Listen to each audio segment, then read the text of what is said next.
অভ্র কিবোর্ডের আবিষ্কারক মেহেদী হাসান খানকে ২১শে পদকের জন্য মনোনীত করেছে সংস্কৃতি বিষয়ক মন্ত্রণালয়। তবে অভ্র তৈরির কৃতিত্ব একা নিতে চাননি মেহেদী।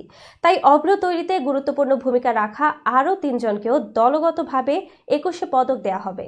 রবিবার সংস্কৃতি বিষয়ক উপদেষ্টা মোস্তফা সরোয়ার ফারুকী এক ভেরিফাইড ফেসবুক পোস্টে এ তথ্য নিশ্চিত করেছেন।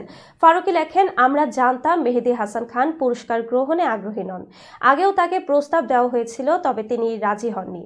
এরপরও আমরা পুরস্কার ঘোষণা করি, কারণ আমরা বলতে চেয়েছি কাদের উদযাপন করা উচিত।